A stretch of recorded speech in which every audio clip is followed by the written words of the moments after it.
Detroit has no shortage of legendary rap groups, and one that stands out from back in the day is Allstar Ballard. Now, this group has some heavy hitters: Allstar Jr, Allstar Lee, and Allstar T, who the world now knows as Tee Grizzley.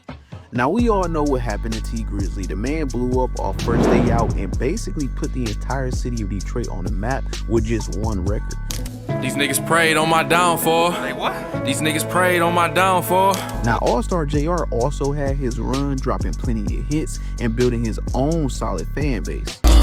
Free my nigga Kwame, not cause he was the mayor. He used to lay it on us, fucking with him, we got paper.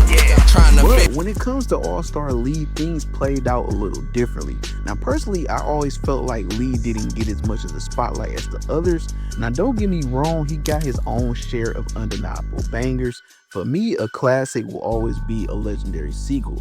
And most recently, he dropped a record called Loading, with his fans even saying nobody else is sounding like him on this record. Black tea, no more, give me 90 days. New load coming in, had to get workers a raise. Got some secrets with Quan, I'ma take them to my grave. Had to leave niggas behind, we weren't on the same page. Lil' Brody put the buffs up, been through on the shade. It better be about some money if you mentioning my name. So the big question is Allstar Lee slept on?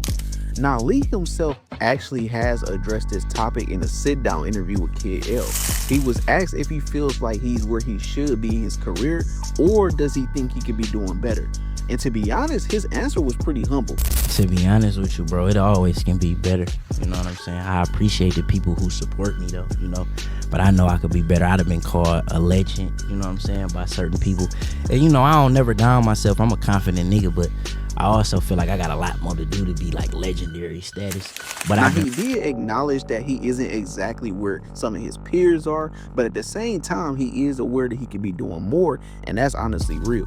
But what's interesting is that his fans still view him as a legend in his own right. Now, at one point, Allstar Lee was even signed to 300 Entertainment, the same label Tee Grizzley is on. But the thing is, for a while now, he hasn't been signed to them anymore. And nobody really knows the exact story behind why he isn't signed to the label today.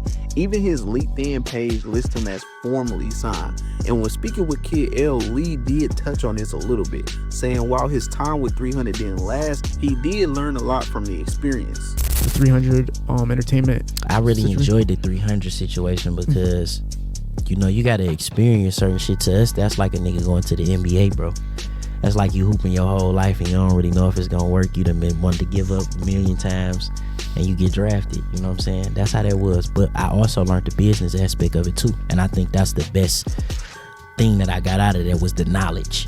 Because you can have the money and not have the knowledge. You need the knowledge or you still gon', you know? So I learned from the 300 situation. And a shout out to Celine, Kevin Lyles, and all them people, man. They good people, man. That was a great milestone in my life. And maybe that's part of what makes Lee's story so interesting. Unlike Tee Grizzley or JR, he hasn't had one breakout moment yet, but he's still here, still dropping, and still building his own lane. And sometimes that's really what makes an artist even more legendary, not just the highs, but the grinds in between. So what do you guys think? Is Allstar Lee one of the most slept on artists in Detroit rap right now? Or is he right where he needs to be until his moment comes? Drop you guys' thoughts in the comments below and let's have a discussion about it. And if you enjoyed this breakdown, make sure you like this video, subscribe to the channel, and hit that notification bell so you don't miss the next one. I got more Detroit rap content on the way and you don't want to miss it.